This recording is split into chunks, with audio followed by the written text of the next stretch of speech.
Hello, human peoples. You're listening to the podcast network of Gamefully Unemployed. To support us and gain access to great exclusive podcasts like Fox Mulder is a Maniac, Tom and Jeff Watch Batman, Star Trek The Next Futurama, and our latest show, Spiel Boys, head over to patreon.com/gamefullyunemployed. We do game streaming, movie nights with our patrons every Friday night, and you can even commission your own podcast about anything you want. Literally anything, within reason, and we have to do it. You are quite frankly out of excuses not to go visit patreon.com/gamefullyunemployed. That's patreon.com/GAMEFULLY unemployed, which is spelled like it sounds.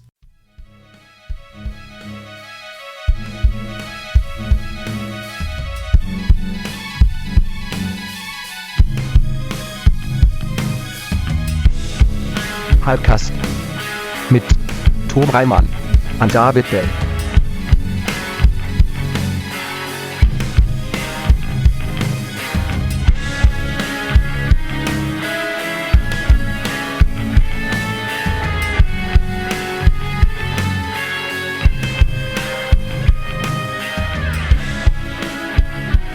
Now everything we say is on the record, can be used.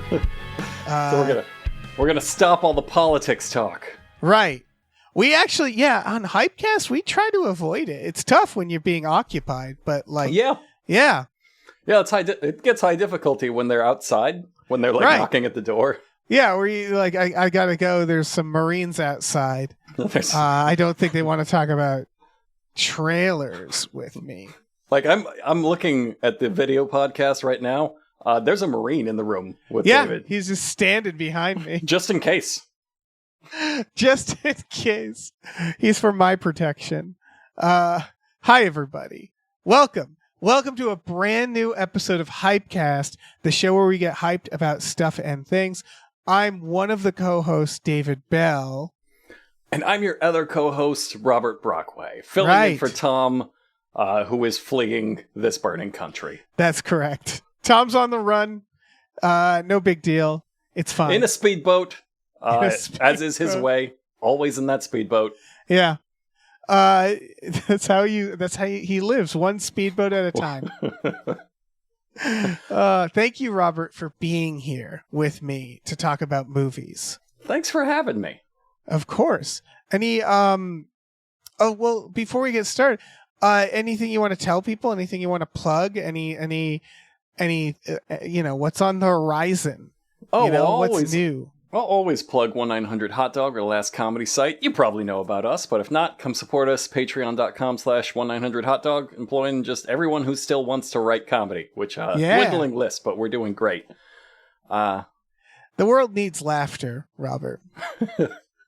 It's getting high difficulty. We also have our own podcast, Big Feats and the Dog Zone 9000. And I've been doing a bit on our podcast where I refuse to promote my upcoming novel, but modern book contracts legally dictate you have to use social media to promote your work within like a certain window, right? And we have entered that window, so I'm still not promoting it, baby. But still that's not promoting it. Your podcasts, like you can do it on other podcasts. You can promote it on other, right? It doesn't break the rules. It's not super specific about platform, so I guess I could go on one of I could join Truth Social or whatever, and that could be the platform where I only do my book promotion. You're right, I had not thought of that loophole. You're a genius. Yeah, only Truth Social. Catch me on Kick exclusively talking about my book. What if you gained a huge following and you're like, I guess that's where I am now. I'm a Truth Social guy. I think that's what happened to everybody that got big in the right wing, is they're just like, uh-oh, well, I guess this is who I am. This is my life now. Do you like movies? I love movies. What's a good movie you watch? You watch good movie lately? You watch anything good? Oh, good movies? No. Oh, okay. No. See, what did I watch last night? Oh, I watched several of the Final Destinations. Gearing up to go see the new one. Which ones? Which ones did you watch? Well, I started the first couple, so I watched the last two. I watched 4 and 5 last night. Which, I mean, you gotta finish it. You gotta finish it. Had you not seen them before? No, I've seen them several times. Because 5, I think 5 is very underrated. That's the 4 one is- before this new one, right? Yeah, 5 is okay. I'm a little iffy on 4. 4 is where I That's get. the race car one, right? Yeah, it's the race car one. That's the worst one. Yeah, I still have fun with it, which is why I'm a little hesitant to like condemn it. Like it's still fun. Yeah. Well, It's just it's not very good. Final Destination movies are like pizza. In that, like, there's no such thing as a bad one. Yeah. Like, as long as it has the thing, in it, as long as people are dying, I'm A-okay. There's just such a line between like here's a fun Rube Goldberg trap where like death just nudges one little thing, right? And then it sets it all off because that's when it's at its best. Right. And it's not great when it's just like death is an invisible force running around like locking all your doors and like lighting the stove on fire, run up and just punching you in the back of the head. You're like, god damn it. Death's doing pranks. Yeah, yeah, he's over there pantsing you. Death is just I don't know. Death is a weird maniac in those films for sure. Yeah, I like him best when he's just like, just one little thing. Just like a drip of water somewhere, and then you watch it all spiral. That seems the highest difficulty to me. Yeah. Death is playing Hitman, basically. And Yeah, you but just want... Yeah. In 4, he's playing Hitman like I play Hitman. Right. Which is to get caught immediately, panic, and just shoot everything in sight. You ever do like a throwing axe run on Hitman? Like... I did clown suit throwing axe to see if you can accomplish all the assassinations with exclusively by throwing axes. It's fun. If you Groundhog Day it enough times, like Okay. at a certain point, you just know exactly where and when to run. You can kill people in a clown suit. That's a with good throwing streaming axe. challenge. Is Oh, just yeah. setting different maniac runs on Hitman. Yes, it's great. Absolutely. Speaking of maniacs, we got some producers to thank, and I you're going to help us out, and thank you for that. Absolutely. But big old thank you to these following Hypecast producers, starting with @NerdNumbers was glad to talk wrestling with Dave and Jeff. Thank you. Thank you to Ravishes of the Scourge. There's deathcore and death metal there. Thank you to Achoo. Thank you. Thank you to Zero Charisma. Thank you to 2001, A Space McNulty Odyssey. Thank you to A Thumb in the Honeydew. Thank you to Aaron Burser. And thank you to AJ. Robert, why don't you take over? If you want to. I can do it too. And thank you to Andrew Howe, demands a single act of kindness. Thank you. And thank you, Asking Seven. You do Thank these in a you. weird voice, right? And thank you to Yeah. Ballet Karate Hulk. Thank And you. Thank you to... Oh, I said a high challenge.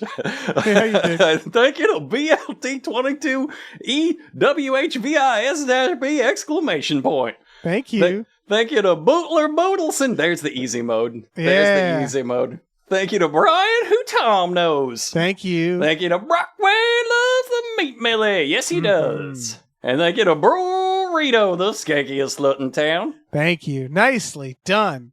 Perfect voice. Let's you want to talk about trailers? We got Let's trailers. talk about trailers. We got a bunch of trailers, starting with Kiss of the Spider Woman.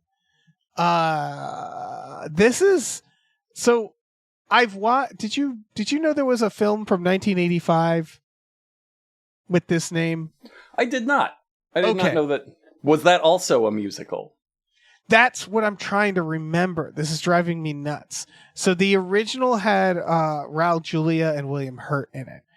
Well, that's a good cast. I should know that. I Oh, might yeah. not know that if it was a musical. Right. And I watched it once. I was pretty drunk, but I don't remember music in it. This That's one problem. has J-Lo and Andor in it. Jonathan Andor, of course. Yeah. And it seems like it's really leaning into the musical of it all. It's about a political prisoner who, like, I think the idea is like they're fantasizing about this musical, right? I think. Well, they're being probably, buttered up to be executed or something. I don't think it's a happy story, is my point. Yeah, no, it's it seems sort of sucker punchish, which is the meanest thing I've ever said. I didn't mean it like I know. that. I You could could come have up said with it's like Chicago. I could come up with a better example than that. It's just, I think musicals are making a comeback to appeal to like the TikTok kids. I mean, Sinners was like half a musical. Yeah. Also, by the way, it's the writer of the Chicago adaptation. Oh, okay. It's Okay. Bill Condon, who also has directed. He directed the Beauty and the Beast remake, but also like The Fifth Estate. He's done a few Twilights. Dreamgirls. Is he directing this too? Yeah. Okay. He 'Cause did it looks like all of Candyman, those Farewell movies. to the Flesh. The guy's got a real visual style that you can just be like, oh, it's this guy. Yeah. Well, he didn't direct Chicago, but he wrote Chicago. But he's directing this, if that all makes sense. It does. I just want to... The role Jennifer Lopez was born to play flashes across the screen, and that's like... What do you mean by that? That's a great question. You Because got honestly, I think The Cell is that. I think that's the role. certainly Jennifer my Lopez was favorite born movie. to She play. didn't do a lot in The Cell. Yeah. I mean, she did the Dream Crimes. She did Inception in The Cell. Yeah, but like as an actress, it was a very still performance. It was a very Nicholas Refn performance where you just kind of like look beautiful and stare straight ahead. What's your favorite J-Lo movie? Oh, it's The Cell for sure. It is The Cell? 'Cause I was going to say, Tarzan Out of is Sight incredible. is pretty good too. Remember Out of Sight with George Clooney? Maybe not. Which one was Out of Sight? It's like a crime comedy. What about Anaconda? I'm scrolling through. Anaconda was Anaconda might be the one she's born to play. I don't know. Born to play Anaconda. The Of Anaconda. course. There was Enough. Remember Enough? No, I don't remember enough. Okay. So many of these, like, I'm assuming that was another 2000s action adjacent. Yeah, she had enough. Okay. Yeah, it was 2002, and she I think it's like her abusive ex, and she like gets real swole and trains to beat the shit out of him. If I recall, I only saw it once. So much like you, those are my drunk years. Like I've seen a lot of movies from the 2000s, but like 2000 to 2010 or so, Right. not gonna be really registering too well. Yeah, that's fair. I worked at a movie theater during that time, so I just saw everything. Hey, me too. Yeah. And that doesn't mean that does not mean you remember everything. No, because we stayed late after, the theater closed to hang out and pour whiskey in fountain cups. Oh yeah. Get fucking blasted and watch it in a private movie theater, Hell yeah, which is eat great. some popcorn. Yeah. Eat Some the free stale popcorn, popcorn that they Yeah. didn't want. Oh yeah. We used to keep it overnight. We used to put it in trash bags and then put it back in the thing. It's bleak. Never get popcorn in the morning, folks. We didn't put it back in the thing. But they used to you would fill a trash bag with popcorn, and they would always we were supposed to tell people that we were donating it to the homeless, but they never did. No. They donate it to you. No, they donated some of it to me and a lot of it to the dumpster out back is where they donated it. I'm looking at the original Kiss of the Spider-Woman, which again, I'm like, is this based off of a musical that already existed? I can't tell, but the original, I think was also seemed to have like some musical elements in it. Oh yeah. So I think that is another comparison is, did you ever watch, not the movie, but the series, The Singing Detective? No. It had Michael Gambon in it. It later got remade with Robert Downey Jr. Into a movie, but this feels like similar energy, which is The Singing Detective was about a guy with he's in the hospital and he writes detective novels and he has a skin problem that makes him unable to move and he's in horrible pain and he starts fantasizing and going into his novels, and I'm getting that vibe, right? It's people trapped kind of falling into a fantasy, right? I think that's what it is. Yeah, I would say that's the only way the two styles of clips that they're showing, which is ultra dingy man stuck in like a South American prison somewhere. and then this very glamorous, clean musical style. Like, Right. I can't see both of those taking place in the same world. No. I like that Diego Luna, like, this is now what he does now. He's just like, I'm gonna be a guy in prison, like in a political I'm oppressed. prisoner. I'm just, he's got a real oppressed face, everybody. Which, like, that's big right now. Are you Better watching be. Andor? I haven't started it yet. I do have it on my list. I watched season 1. Okay. I'll say this about him. I love him. I really like Andor. He's very cat-like. Like, he has this, like, expressionless, like, vibe where he just bats stuff off of tables. You know what I mean? Yeah. No, I know what you mean. No, it's not bad. It works for him.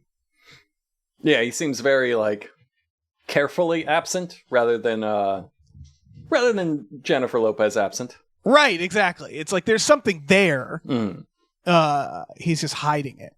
Yeah, Ryan Gosling had that in early movies. Yeah, he's gotten out of blank that. face. Yeah, But he definitely had like blank, but there's something else going on kind of deal.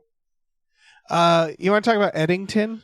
Yeah, we'll talk about it. I don't know how to feel about Eddington, man. Me neither. So this is what's the director? Ari Aster. Ari Aster, Yeah. which I really, really, really liked. Hereditary. I thought Midsommar was funny. See, I thought you were kind of supposed to think Midsummer was funny. That's what I think too. Okay. In which I case, I did like not- it. It was effective at what it was doing. I did not see the other one, the one that was really long. Which one was that? Beau is Afraid? Oh, I haven't seen that one either yet. Yeah, I need to, but I just haven't. I've been burnt by Joaquin Phoenix before. He's the one in there, right? Oh, yeah. I'm just like, I don't know. Which guy are you going to be this time? Is it the guy who tries? Yeah, I mean, he's one of those guys. I think he's a good actor. And He he's doesn't in great always stuff, try. but he's not. Yeah, but he doesn't have to. I guess I don't know. Yeah. And sometimes, like, that's what I mean by which guy are you going to be? Are you going to be the guy who's good? Or are you going to be the guy who is just not, who was doing something else right now and his head is somewhere else? Right. This, to me, I'm getting real Alex Garland Civil War vibes. Yeah, I didn't watch that either. I don't need that right now. Exactly. I don't need this right now, Ari Aster. This looks really well made. I really like this trailer. Like, and I really like everybody in it. It's got so many fucking people. And like in the trailer, the part where he's like 6 feet and then Pedro Pascal takes a beat and then keeps walking towards him. Like little moments like that looked so good. And I get what he's trying to do, which one of the reviews says it's like the first modern Western. Like it's about... Which is a stupid fucking thing to say. Right. But it's clearly about a small town undergoing the lockdown, the pandemic, and everybody starts killing each other. It seems like it just starts going. This small town just loses its mind, and like conceptually, I like that idea. This looks well executed. This looks well performed. It's just what you just said. I don't know if I need that right now because I don't. And like I like Alex Garland a lot. I've liked every one of his movies I've seen. I probably should see Civil War, but like this isn't what I want from you. No, see Warfare instead. His follow-up to Civil War. It's very well. Yeah, I don't know. Civil War is really well made, but I also felt like it was like, what are we saying here? Yeah. What are we doing? You know, this isn't your job, right? And this is similar, where I'm like, it's 2020. It takes place in 2020, and I'm just far like, gone year in our minds, like, right? No, man. Everybody's still mentally pretty much in 2020. Right. It doesn't. It's like, what are you gonna say that's gonna really like? It looks good though. It looks like a Coen Brothers movie, and I mean that in a good way. Like, yeah. It's definitely. I get what they mean. Like, it's a modern Western. I think the quote they used was the first truly modern Western, which, like, shut the fuck up with that. We've been doing modern Westerns for 40 years. Like, don't say that. But like, I don't know. It's one of those, maybe in 20 years I'll watch this and be like, remember those times before we all lived on the sea? Yeah. And I'll be nostalgic for it. For the water world. Yeah. But not now. That's exactly how I feel, which is like, again, I bet it's a very good movie. It's like at least very well made, rather. I don't know if the message will be good, but it's definitely something that I'm like, I'm going to need like 20 years before I'm able to appreciate that. I just don't know. I don't know if people are going to want to go watch this, you know? I mean, I thought that too about Civil War, but people watch Civil War. Yeah, true. True. People love it. People are really into what's happening. They're yeah. Like, yeah, this rules. I guess, yeah, Civil War is a little more like, because it's not literally about the politics of today. I mean, it is, but it isn't, you know what I mean? So like there was more escapism. Like people can watch Civil War and go and decide that the president in that is whatever party they don't like. You know what I mean? Like he doesn't like, and that's actually what I didn't like about it a little bit, is it's like kind of cowardly too. Like it's not saying anything. But it's provocative. Exactly. That's it. It's broadly provocative. That was where it's like, it gets to have its cake and eat it too with that. This, I don't know. I mean, we'll find out more, I guess. Yeah, I don't think I'm going to see this one. You know what's also provocative? The Lost Bus. This is not the one that was supposed to make me laugh the most. That is like the title of a children's book. It's the title of a children's book, or like a really bad horror movie. Where, yeah. Like one of the kind of horror movie where you understand while you're watching it, like, oh, this was made because somebody had access to a bus. Right.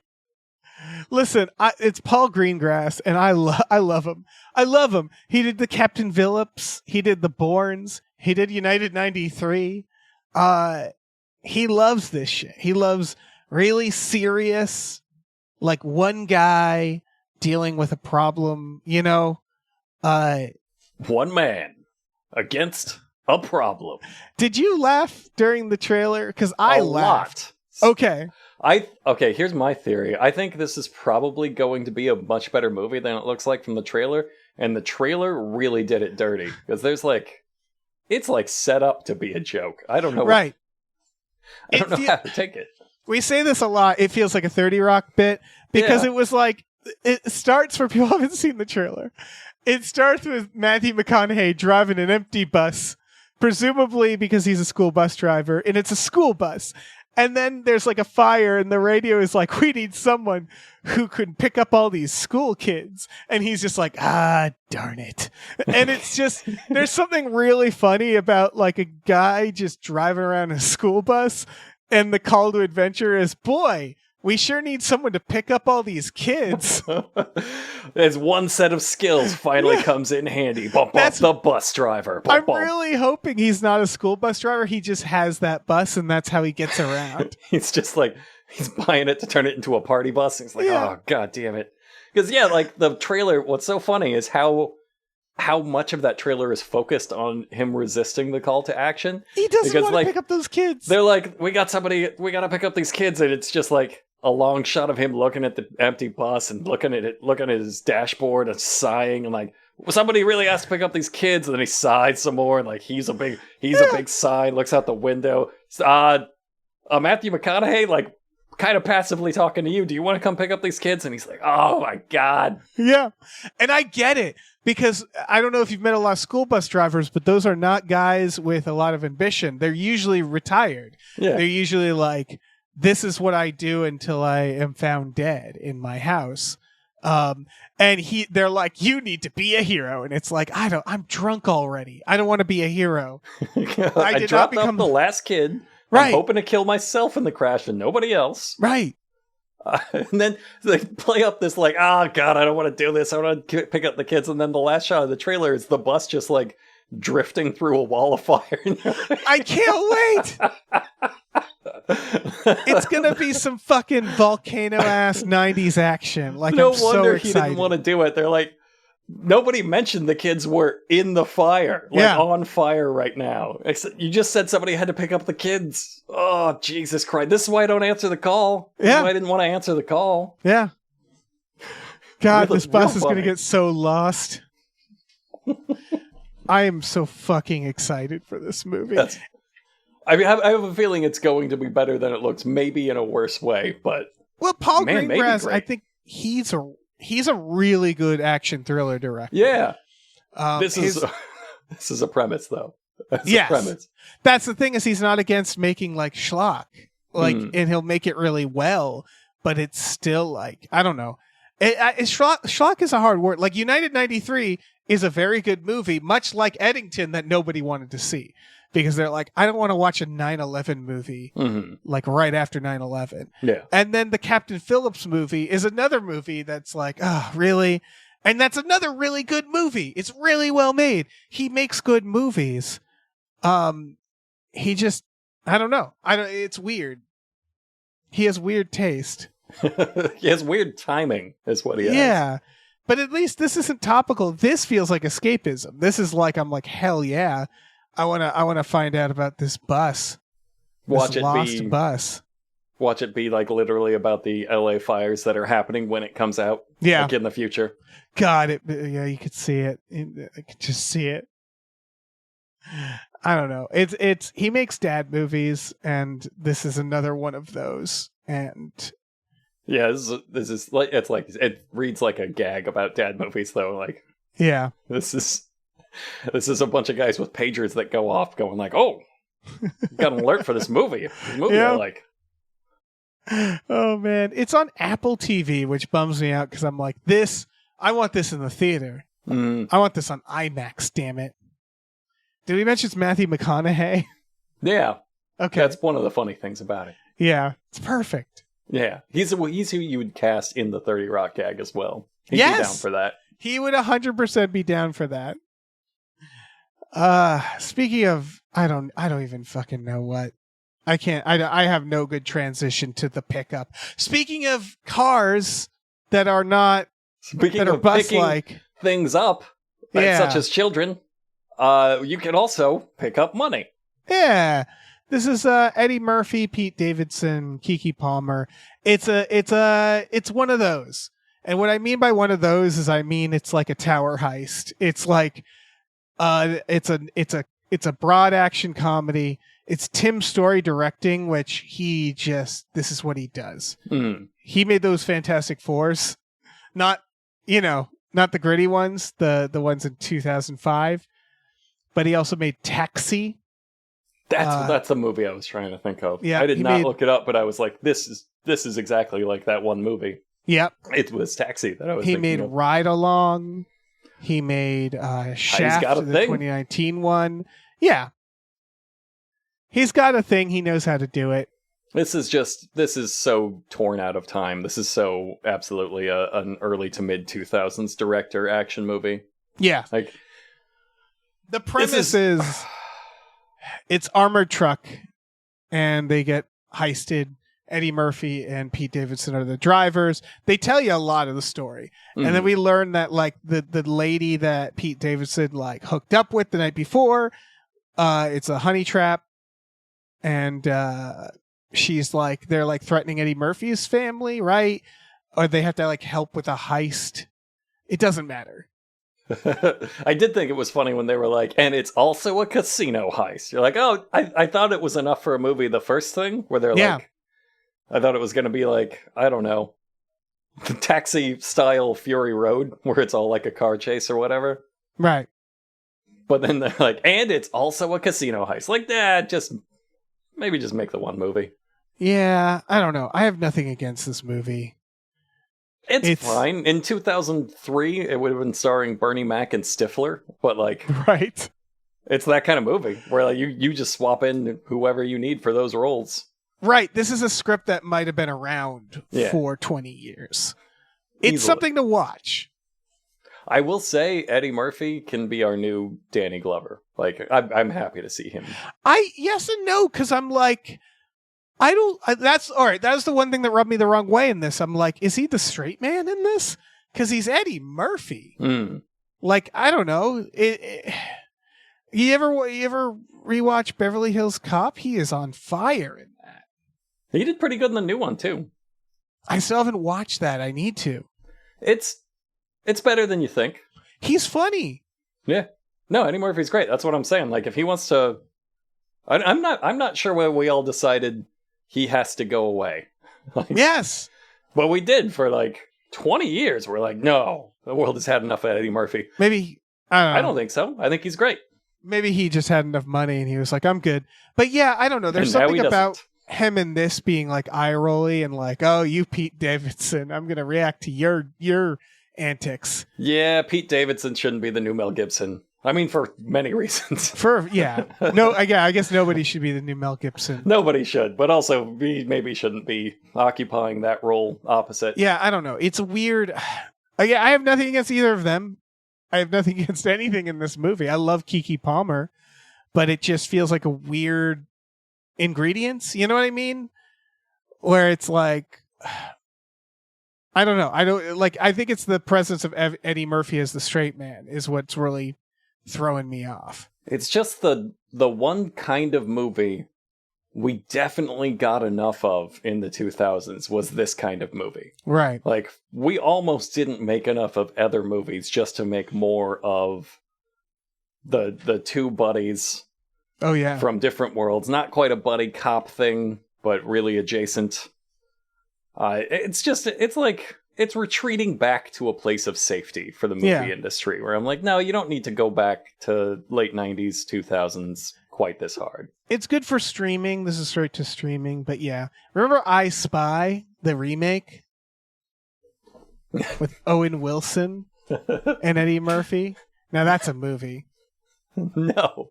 You don't remember I Spy? 2002's I Spy? It's great that you name. First of all, drunk throughout all the 2000s. Second of all, probably did not even see that one. I always get a kick out of sometimes you'll just come up with a movie and you'll be like, everybody's seen I Spy. I Spy.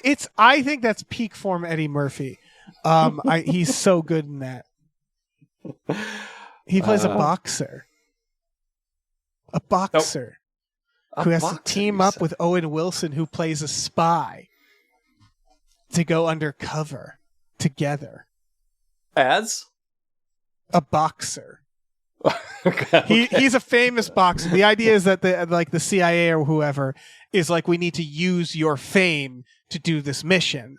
So you are being handled by Owen Wilson, who's like a newbie CIA guy. It's I Spy. It's great. It's great. I was looking for that 2000s extra step. I was looking for you to say as women, as minorities. It's his follow-up. It's his follow-up to Pluto Nash. Yeah, I guess that's probably appropriate. That's what I mean. Like, why did we decide to do him dirty like that? Yeah, I don't know. You want to talk about this next one? Kind of not. Yeah, this is called Oh Hi. This was tough. This has the personality of a very cute millennial lady that I do not like anymore. Yeah, this one felt like it. So I think there's a movie here, and what I mean is that like I can see this working. I don't think it's working in this trailer, at least. Yeah, I got the sense maybe it's a better movie than it is a trailer, because the trailer is really wild in tone. Like the soundtrack and the editing and like the way they kind of seem to shoot it seems very Hallmark movie almost. Yeah, you ever see the movie House of Yes? That one does sound familiar. The House of Yes. Parker Posey plays. That's it. Yeah. That's a dark movie, right? It's based off a play. This feels like it's that kind of like pitch black dark comedy, but if you ever watch the trailer for House of Yes, they make it like a family romp. Okay. And that feels like what's happening here. Yeah, that's what I'm hoping. So this is about a guy and a girl go on a romantic getaway. They're like really into each other. They seem really intimate, but we learn that they're actually, it's like first date shit, even though they're in a cabin together. They start getting kinky. They find like stuff in the cabin and she ties him up. And then like a real doofus, while tied up, he breaks up with her. What? Oh? Yeah. And then she just keeps him tied up to convince him that they belong together, while her like friends show up and stuff. It's one of those where the moment you gender swap it, you're like, yeah, it shouldn't be a movie. Yeah. Yeah, we shouldn't have done that. Yeah, and so but it's played like we're like following her like she's Sandra Bullock and While You're Sleeping. Like it's like, oh dear, how's she gonna get out of this? She's holding a man hostage. It's Misery as a rom-com. Yes! That is what it is. That's probably how they sold it. That's probably their comps, which don't buy that movie. And her friend is like, we should kill him. See, that's why I got the hint that like there could be something funnier here. Maybe not. Maybe that was like one of the only good lines in the movie and they throw it away and this is what it scans, which is like faux edgy rom-com. But maybe there's something darker to it. Maybe there is. I think there is. I think there is something. I think this is going to be a very dark comedy. So this is the writer or co-writer of Theater Camp. Did you see Theater Camp? I think so, yeah. I really liked Theater Camp. That was very close to home comedy about theater kids. So that's all to say that I do think the people behind this are like talented and know that this plot is fucked up. You know what I mean? Like, yeah. Done real dirty by this trailer. Real dirty. That's the sense I get, is that the trailer company did not understand. Or maybe didn't watch the movie somehow. Yeah. That's a wild thing. They just grabbed clips at random and were like, I think this is a rom-com. There's some weird lines in it, but... Right. I don't know. Get the gist. I don't know what it's going to be. It might end in bloodshed, right? It might end like Misery. There's no way to know. In which case, maybe it's good. I don't know. I wouldn't see it based on this trailer. But if it comes out and people are like surprisingly good, I would probably see it. See, that's where like the trailer does them dirty, because I wouldn't see it based on the trailer. I'd see it based on the people who made it.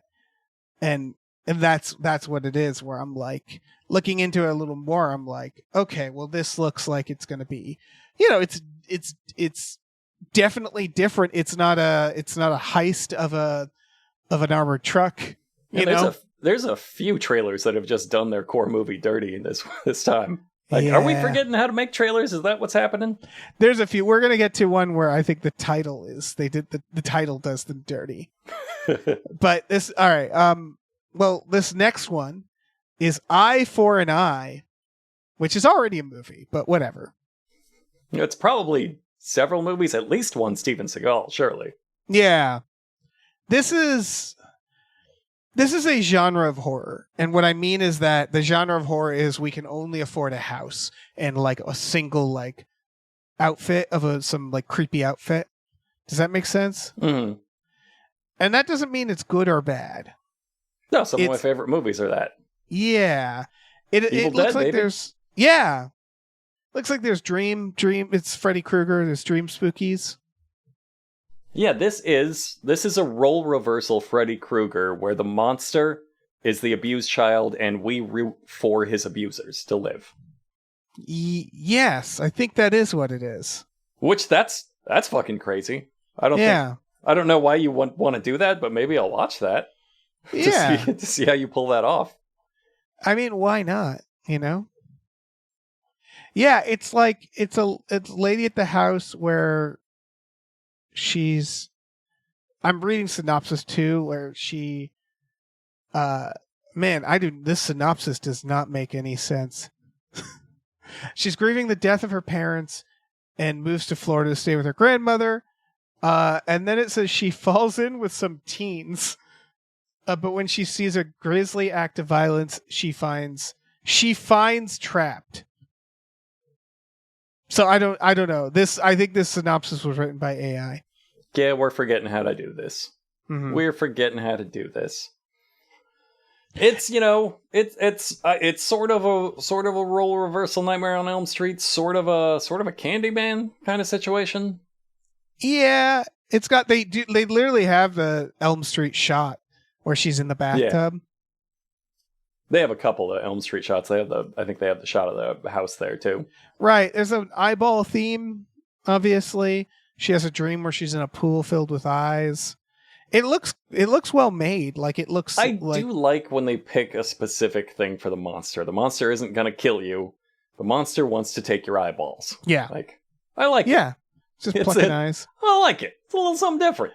That's the thing. Like I love horror.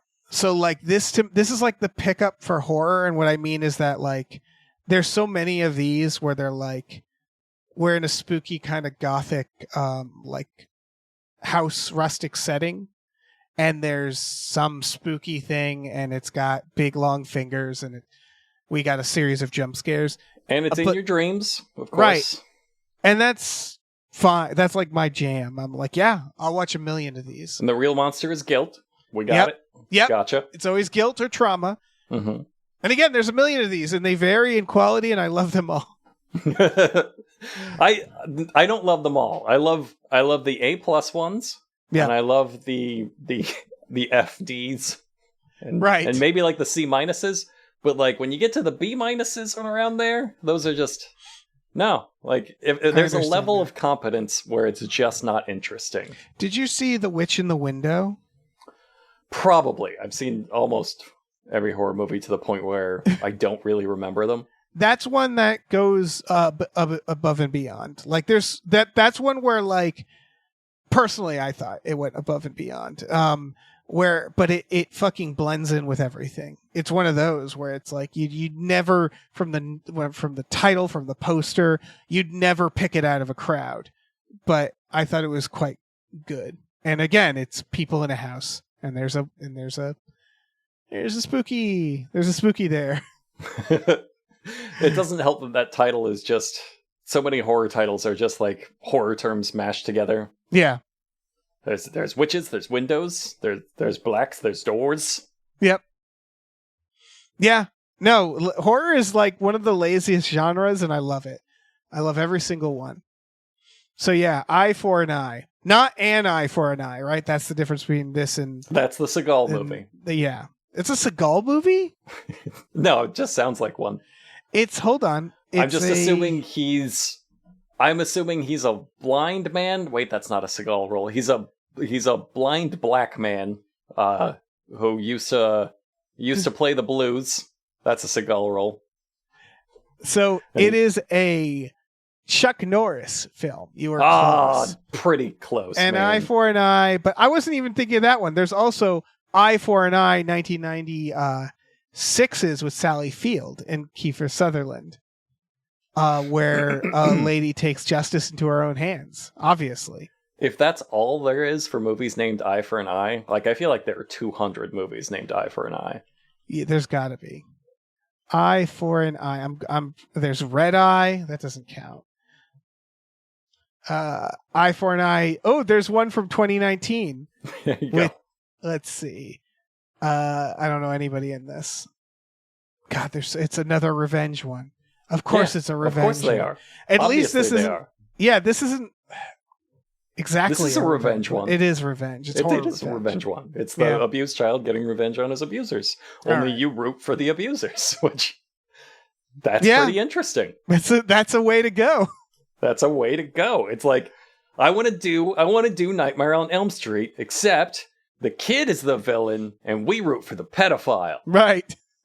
Hold on. What? Some maniac pitching that in the room. Like, it's great. I love it. We're going to take the pedophile thing out, but I love it. No, like, you leave that in or I walk. All right. Let's talk about Abraham's Boys, a Dracula story. What an unfortunate title. Why would they go with this title? This is like Perfume, the story of a murder, or like it. This is okay. That's an unfortunate one too. Good movie though. Yes, that's the thing. Is so. What did you think this was going to be based on the title? I thought there were two ways that it could go, and one I thought ultra D-list, barely a horror movie. That's what I thought. Like a sub asylum quality. Well, the kind of thing you'd see on Tubi and not in a good way, was my first thought. And then I thought, we're doing a lot of Dracula stuff. It could be, somebody could be doing like a hunk Dracula. It could be like a couple of hunks meet Dracula at a party house. Abraham's Boys, a Dracula story. I thought it could be like a fan, like a Perfume, where it's like a weird fantasy French film or something where the translation of like Abraham's Boys, a Dracula story, was like a weird bad translation of the name or something. It's a horror movie based on a Joe Hill short story. Joe Hill is, I believe, Stephen King's son. Yeah. Yeah. Which is why it's very funny that the one blurb in this movie is Stephen King saying, God, that's so good. That's all they have to say about it. There's one guy that loves it, and it's his dad. Extremely funny. Yeah. I mean, I'm all for the modern like vampire revival. I like a lot of vampire movies. I thought, Sinners and Nosferatu were both incredible. Like this might be good. I don't know. Like it's another one of those that's tough to tell from the trailer, really. Here's my hot take, because then you dig into it, and the synopsis appears to be that the Van Helsings moved to America to escape their past, and Dracula has come back to find them, which sounds so stupid. It sounds like it's going to be an action movie or something. Yeah, I love it. And then you watch the trailer, and my hot take is this looks really good. I thought, yeah. I thought the trailer was really good. The shots and there's some creepy things in this. It's so also tough to call. I know, but it's also from the director of one of the VR segment in VHS 85. Which is a weird ass segment of that. Mm. I don't know. I think this is going to be really good. I don't. Something about this trailer, it looks like the part where he wakes up and he sees like the top of Dracula's head behind the lady or whatever. It looks genuinely creepy. One note. Let's just switch it around. Dracula's Boys, an Abraham story. Yeah, why not? There you go. Now I'm intrigued. Oh, Dracula's sons? Dracula's Boys. Yeah. Maybe, or just like his homies, I guess. Oh, I was thinking it would be like his sons who are like really coasting because their dad's Dracula. It could be that too. Yeah. I'm just saying it's more intriguing. Yeah. Because I don't know Abraham. Yeah. How am I supposed to feel about his boys? Who the fuck is Abraham? That's a good point. Is it Abraham Van Helsing? Because that's not the guy. That's not the Van Helsing I know. No. Is Abraham like Van Helsing's son, and then these are his kids? In which case, this is like a Dracula Nepo baby story? I don't... Well, it's not his story. It's his boys. But it's Dracula's story. I don't know whose boys they are. I want to know. Oh, man. It's bad title. Bad title, guys. And just, that's enough for a movie like this to get swamped, which is too bad. I'm seeing that they cut down the title. It's also credited as simply Abraham's Boys, and I'm like, that's almost worse. A Dracula story was the most appealing part of that title. It's just a Dracula story. Don't worry about it. Yeah, just call it a Dracula story. Just Fuck another it. one. Yeah, we got it. I'll go see a Dracula story. Do you guys want to go see a Dracula story? Sure. What's it about? Yeah. Shut up, asshole. I just told you. I don't know how to fix this for them, because again, I think it looks good. That title is just call it Dracula's Boys. Just Dracula's Boys. Nothing else. Yeah. And be like, oh, okay. Shit. Yeah. I'll see that. You know what title does perfectly sum up what it's about? Is our final trailer. The Man in My Basement. That man being Willem Dafoe. Fuck yes. It's a horror movie whose premise is, what if Willem Dafoe lived in your walls and you weren't allowed to tell anybody? Yep. Fuck yeah. That's the movie. Great. Willem Dafoe shows up at a guy's house and says, "Hi, I'd like to rent out your basement. I'll pay you $1,000 a day for 60 days or something like that." And the guy's like, I guess, gonna have to say yes. And then Willem Dafoe is like, the catch is, you can't tell anybody. Right. So, I don't think we catch his name in it. I would not be surprised if he says, "Hi, I'm Willem Dafoe. Yes. I would like to rent your basement," and you can't tell anybody. And that's all we know, and that's all we need to know. And then he does crazy Willem Dafoe shit. Presumably. if you He erased hangs out all with Lars memory, von Trier down there. yeah, if you erased all memory of Willem Dafoe from my head, and then that guy showed up and rented my basement, and you showed me clips of this guy doing all that stuff, I'd be like, he looks like he would do those things. Yes, Yeah. This seems like the kind of guy who would like strip naked and cry and pray weirdly in a dark corner. Like that's Willem Dafoe shit. Absolutely, He's just preparing for a role. What else is he doing? I'll watch him do anything. I'd watch him eat an apple. Oh yeah. 2 hours. God, 2 hours eating an apple? That'd be so fucking perverse. Right. What if nothing goes wrong? What if he has a great time with Willem Dafoe in his basement? What if they're best friend? They're basement boys. Yeah. A Dafoe story.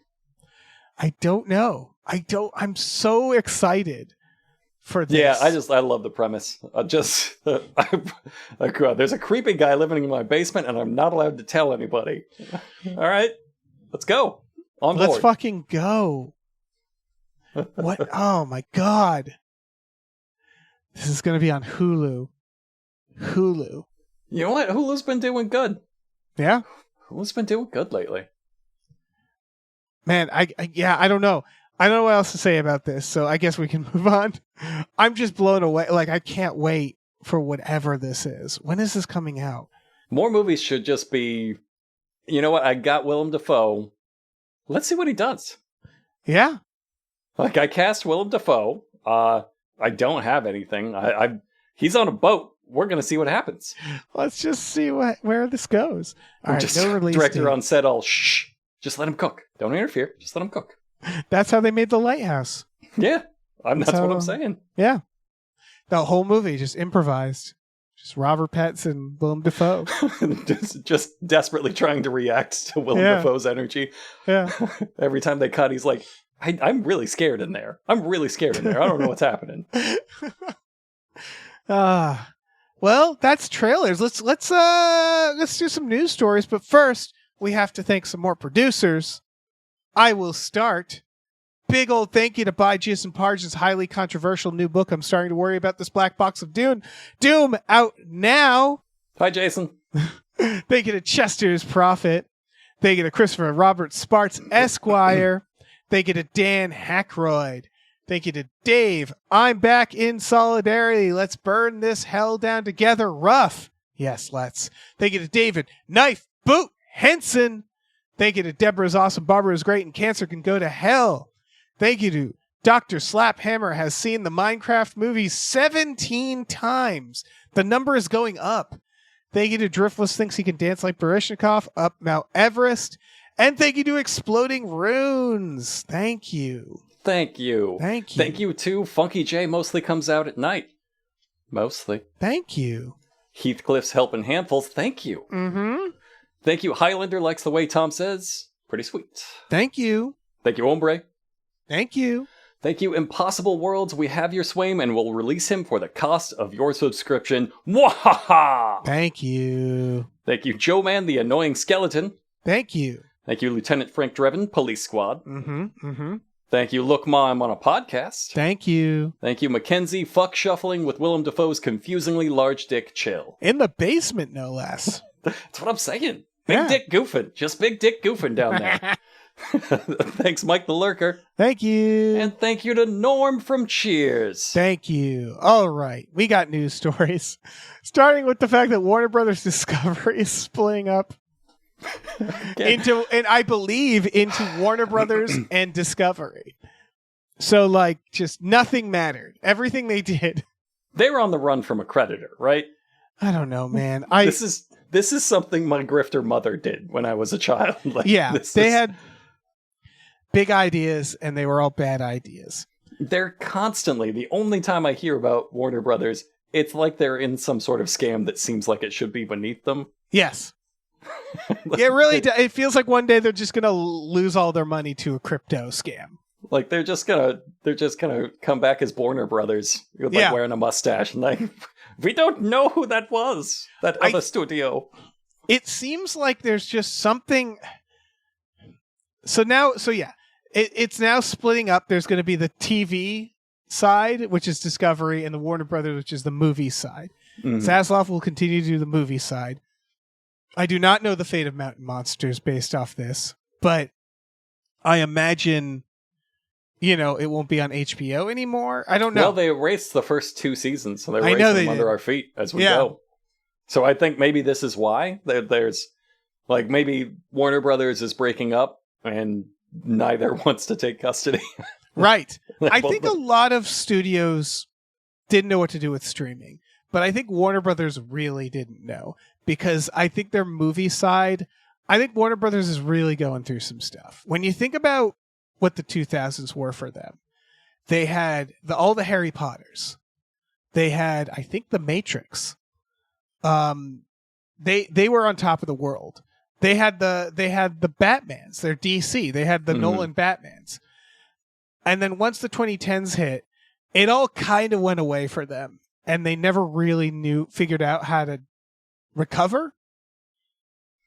And they've just been trying anything now. They're just like they're like a nerdy kid who's constantly shifting schools. Just which personality am I? Like, am I a skater this time? Nope. Nobody likes me. They've been real fucked up, and now they've gone back to like, you know what? It was fine when we started. Yeah. Like, that's what it is. Because, like, HBO, I hear, is now, like, focusing more on, like, series again. They're not going to do all this Discovery stuff. They're reverting. Everything is reverting back. That HBO Max, that became Max, is now HBO Max again. Like, it's clear that they went down a hole, and now they're like, this was wrong. We need to just go... They just need to go reverse. Yeah. And it's like really hard, I imagine, for someone to perhaps justify why any of this happened, to like they shareholders. They had to go and legally fill out a form called "Whoops, we fucked up." Yeah. Can I get triplicate copies of the "Whoops, we fucked up" form? Right. Because we're just going back to what we did before. Because we fucked up. It's all on the form. Here's the thing. I'm not against it, though. No, go back to the way it was. Right. You remember when Disney was like, we're going to do a Star Wars every year. And then everybody went, boo.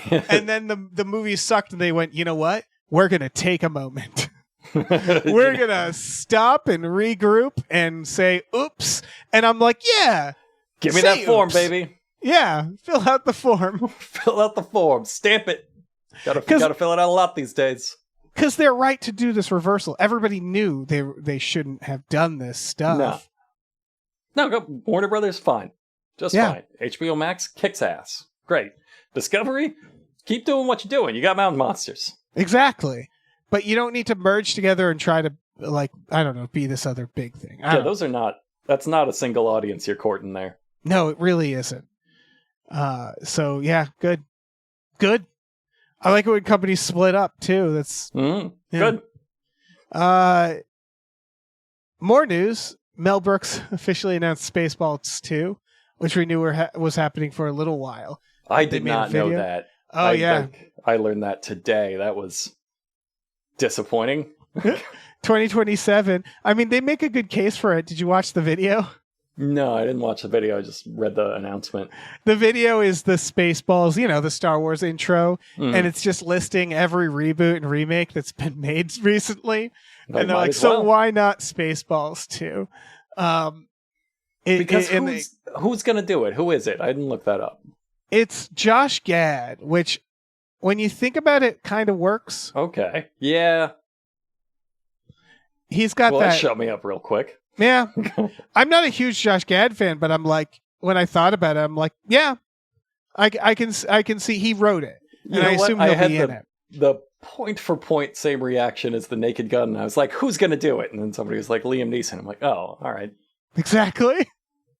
Oh, I guess I should shut my fucking mouth, huh? It's also the director of Strays and Barb and Star Go to Vista Del Mar. Did you see that movie? I did.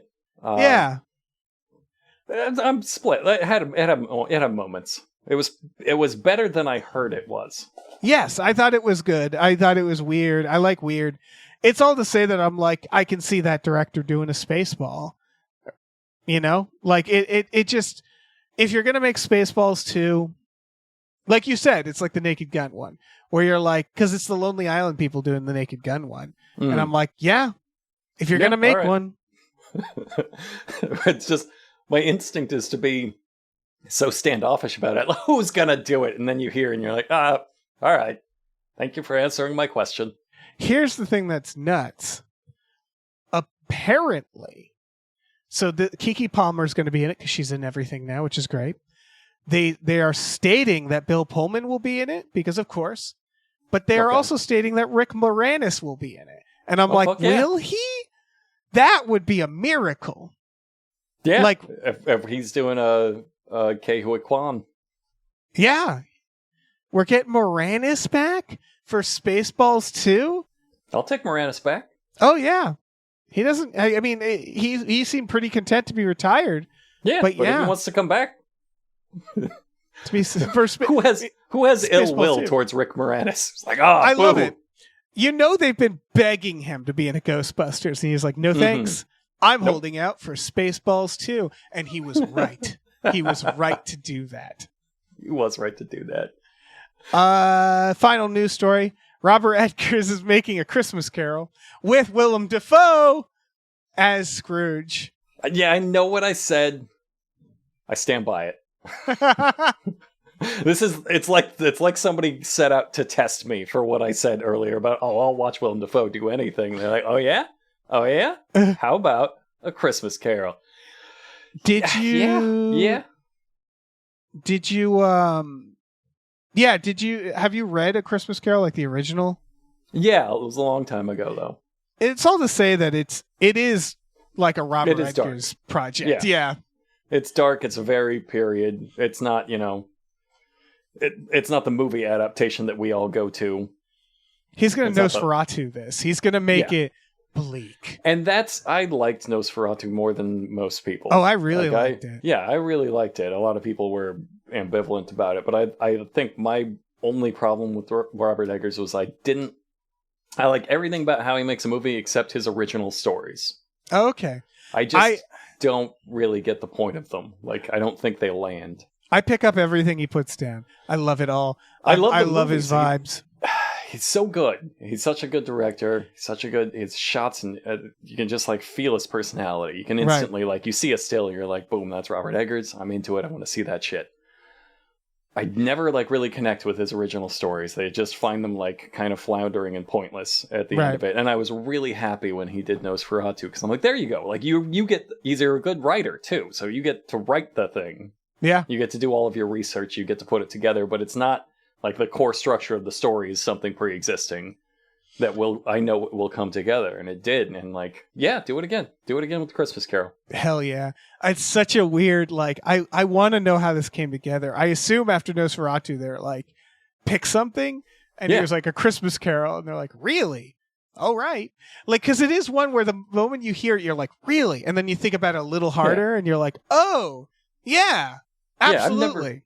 Yeah, I never liked A Christmas Carol, a book nor movie, just because I'm dead inside. I have personal problems, I guess. Yeah. But, yeah, maybe if anybody's going to make me like it. Right, the ending is tough. That's tough for Eggers. Because I'm like, how is he going to end it? Is he going to end it with, like, happiness? He's going to call for the goose? Like, yeah. I assume he'll really grit it up. You know what would be amazing? If it also had Muppets. If he has Muppets in it, he would build the Muppets himself, and they would be terrifying. Yeah. They would be historically accurate Muppets, which you didn't know existed. I want Kermit. I want them all. Get him in there. Yeah. Just all points and hooks. Yeah. Every single one has a mustache. Oh, hell yeah. Oh, I can't fucking wait for this nightmare. I'm on board. Yeah.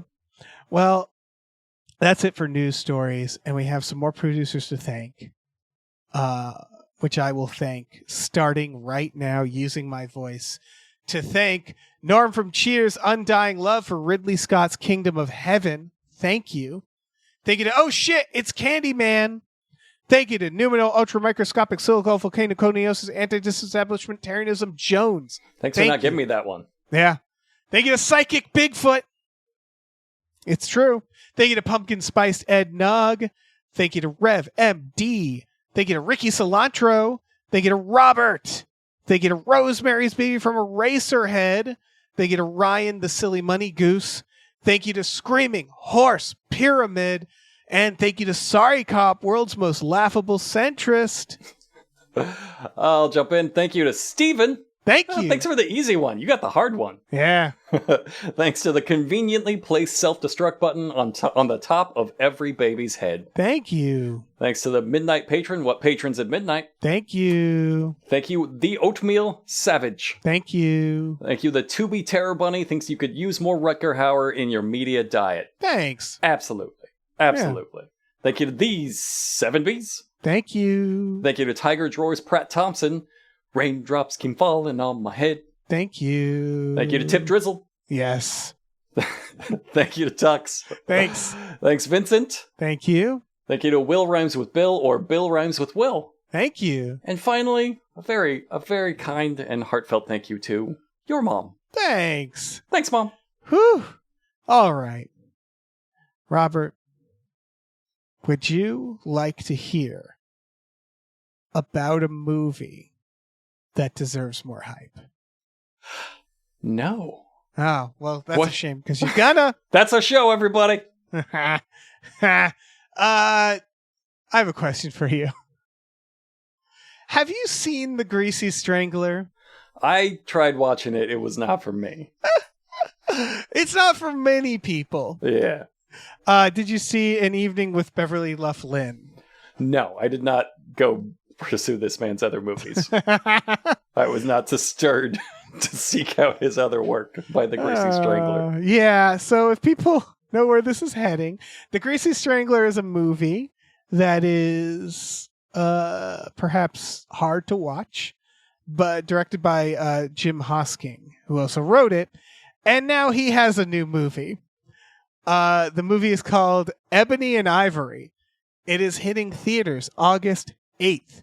That's soon. It is a musical biopic about the creation of the song Ebony and Ivory, starring characters playing Paul McCartney and Stevie Wonder. I don't think it's going to be accurate. No, it's absolutely not accurate. And it's so aggressively not accurate that it completely won me over. Like, the very concept where, like, it's stuff that must have happened. It's a stuff that must have happened where you take a very weird moment and you're like, how the hell would that have happened? And you don't know the answer. You're not there to present an answer. You're just there to riff on, like, what the answer might have been. Yep.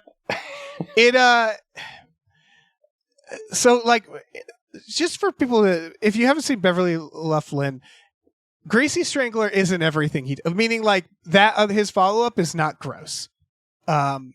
It's not Greasy Strangler, like, Revulsion. This looks like it's somewhere in between, or splitting the difference.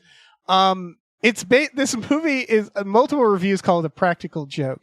It seems to be based off the fact that he hates this song, the director. Mm-hmm. It was a very, people consider it kind of a very vapid song, right? Like, it's this very, like, let's just all get along, man. Let's solve racism. Keys. Yeah. It's the Imagine video. Yeah. And so it's basically, according to Hosking, quote, even when I was 6, I knew those lyrics were absolutely appalling. So this movie is just him taking the piss out of these two, like, egos. It seems like these two people who thought they came up with something that was amazing. And it's just them hanging out at a cabin. According to the review, quote, nobody plays an instrument or writes lyrics, and we never actually hear the song that they eventually wrote. Instead, the two men eat an ungodly amount of frozen vegetarian food, sometimes with silverware, other times with Paul's nugget slide, which uses gravity to deliver veggie nuggets directly into Stevie's mouth. They drink whiskey, fizzy beer, milk, and other libations from a fictional Scottish brand known as Wee Billy's Big Wee. And smoke Doobie Woobie from Paul's furry doobie box. So yeah, there's also a lot of full frontal nudity. There's a goat. I saw a goat there. Some, like, Satanism stuff, it seems like. We've been talking about how people don't know how to make trailers anymore. This is how you make a trailer. I keep watching the trailer. The trailer fucking rules. Yeah, the trailer. Like, I can even see, just based on like what you read, which is just the description, based on reading the synopsis, you're like, oh, I'm not going to see that. Go watch the trailer. It's like expertly timed. There's great comedic beats. It looks fucking completely crazy. Like, it's not, they're like, people are describing it as a practical joke about a musical biopic, like it's Walk Hard or something. No, this scans like The Lighthouse. This is like two men trapped together who go mutually insane in like a weirdly antagonistic way. Yes. That's key. This is not a parody like Walk Hard. No. This is like someone like, I don't know, someone farting on a canvas, but it's beautiful. It looks so good. Like, I'm saying that as somebody who like watched his other movie and was like, no, thank you to your entire work. Got it. I got it. Greasy Strangler goes down hard. It's hard. But yeah, I'm there for this day one. Absolutely. And I love the premise of just, here's something that pisses me off. I bet it went like this. I bet this is what you guys did. Right. And now I'm just going to make a movie about that. It's just, it's just a movie made of like petty bitterness. Just hate. It's a hater's movie. Just like, I hate, yes. It's a movie by a hater. It absolutely is. And it looks like such beautiful nonsense. Everybody, at least, even if you didn't like Greasy Strangler, just watch the trailer. Ebony and Ivory. Just watch the trailer. It doesn't have that many views yet. It looks special. It looks really good. I'm definitely there day one for that one. Yeah. It's also on VOD. It'll be on VOD, so you don't have to go to the theater. So you can presumably start watching it and then stop watching it if you need to. I never got the sense it was going to be like a gross out or anything. Like, it doesn't it doesn't seem like it is. No. Greasy Strangler was a very tough opening movie. Mm. It was like, here I am, everybody. And everybody was like, go away. It's like meeting a friend for the first time and going, here's my weird cock. Yeah, exactly. And you got it all out of the way. You know? And then now we're friends. Now that we're friends. Exactly. I'm going to be normal-ish. Normal-ish. So that's it. That's a show. We did it. Thank you, Robert. Thank you. Yeah, this was great. Thank you for being my Tom today. And would you like to, at the end of this, plug some stuff, not plug your book, perhaps? What do you got going on? I'll plug 1-900 Hot Dog again. And as for my book, if you can find it, suckers, you chumps. I'm imagining you, like, people going to the bookstore, finding it, and you run it up and knocking it out of their hands. Like, just actively trying to make people not read your book. It's that cat swatting things off a table energy. I got it too. I'm just here to be contrarian and break things. Yeah. It's like your social security number in the book or something, and you're like, fuck, you can't take it back. Nobody read it. Like, is that the idea? It's just that I don't like being told what to do. And if somebody put in a contract, you have to use social media, which I don't like anyway. Yeah. Then I'm gonna do it. Probably. Maybe not. Yeah. Burn it all to the ground.